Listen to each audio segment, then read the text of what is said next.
Hi, Marcia and Joey. Libby here. So I think I worked with Joey 3 times, I think, or 4 maybe. And so we worked on his shoulders quite a bit, and I think we've already kind of gone over all of that. But if there's any questions about that, let me know. The last session we worked on his feet and posterior leg length and tension. So Joey likes to stand and walk kind of like this.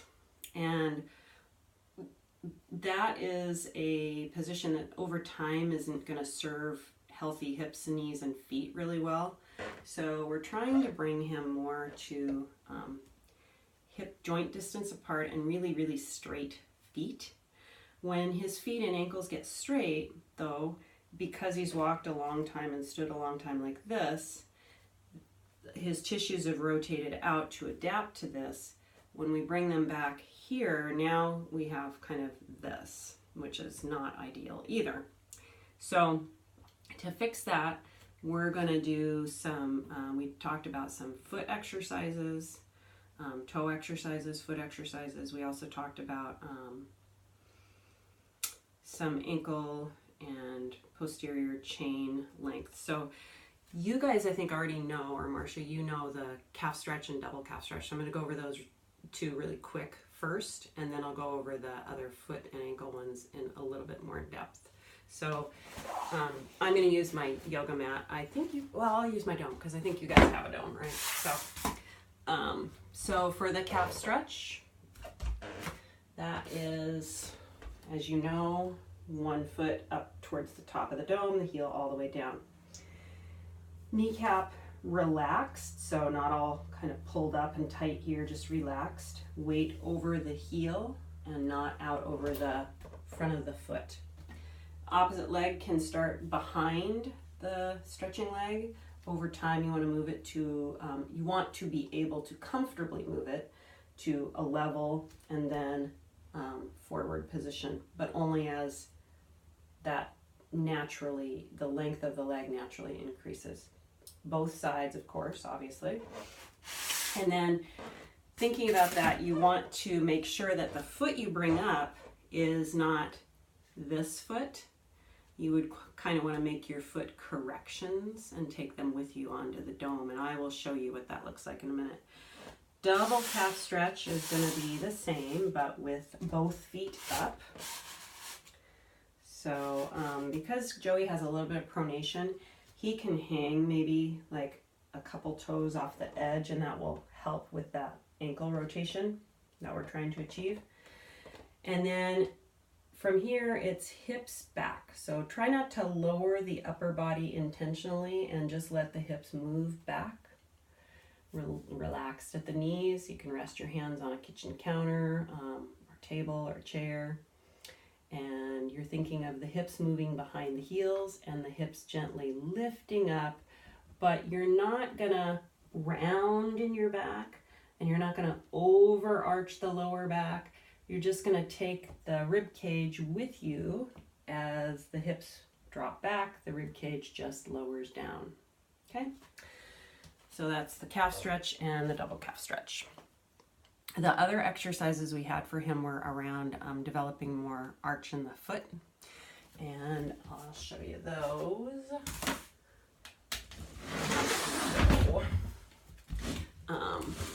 Back here. First one was short foot, so you could do this seated or standing. I have a really pronated foot here, so short foot, if you imagine that you've got a dot here on the big toe metatarsal, that's right here, and a dot on the pinky toe metatarsal, and a dot at the heel. You're going to try to draw these 2 dots towards this dot, and that looks like that. Almost like you're sort of suctioning up the middle of the foot. And then relax, and try that again. You're going to pull up, relax, and pull up. So both feet, of course. We always do both feet. Pulling up, pulling up. So that's short foot. You can practice that. These should all be practiced barefoot, of course, but you know, whatever, if he's in his shoes in the cafeteria and he can practice short foot in his shoes, good.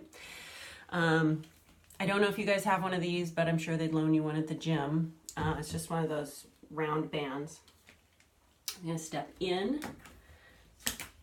So it's around the underside of my left foot and it's around the ankle of my right foot. And hip joint distance apart. You're going to let the ankle kind of collapse in and then you're going to pull back. As you pull back, you're thinking of keeping weight here and pulling around into the ankle. You're going to do, I don't know, 5 or 10 per side. And then just switch to the other sides. Let it wrap around the ankle and go into the sole of the foot. And then same thing on the other side. Okay. Tibial rotation practice. That is this one. Heel. Boy, it's hard to get this. There we go. Heel is up. Okay. Shin is long. You're going to stabilize the upper leg. And you're going to turn the tibia, this bone. You're going to make the foot will turn it, but you're looking for the bone to turn outward and then inward. Outward and inward. Without dragging the upper leg bone with it. And then to the internal rotation, you're going to add forefoot, front of foot, meaning eversion. And that looks like this. That's a push through this joint. So that's eversion, and that looks like this.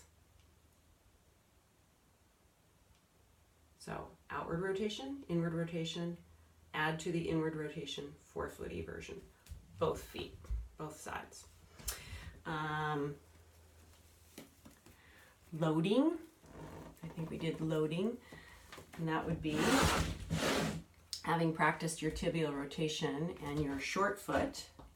Then you're going to take that, bring one foot forward, fix up that foot, so pull up the arch, keep the arch stable, and just load a little bit of weight over the front of the foot, trying not to allow the ankle to rotate back or collapse inward. As you make that little movement, you may notice that the knee perhaps wants to do it this way, a little bit inward. Straight is what we want over time, but he might need to practice for a while just very slightly wide of center to make sure that there's no collapse. And then the pushback phase is going to come from this big toe. So as you reach out, that's great. Now push back from the big toe joint. So load forward and push back from the big toe joint, both sides. Toe and foot exercises. So toe lifts. That looks like these. So big toes up, big toes down, all four up, all four down, all toes up. Spread them out, drop them down one at a time if possible, bring them up one at a time if possible. Slower and more of them than I'm showing here, but you would want to do 5 or 10 of each, not a ton, but a few. Holding hands with your feet is a great practice. So, this kind of twisting of the feet, mobilizing, opening the fingers in the toes to get a little space. All of those things will be really helpful for creating more mobile feet. The more mobile the feet, stronger the feet are, the better they support the ankles, the better the ankles then support the knees, and the knees support the hips. So foot health, very important. I think that's it for now, but if there's any other questions or concerns, or if you have questions about the exercises, you always feel free to, text me, email me, call me, and we'll get you out another video. All right, thanks. Have fun.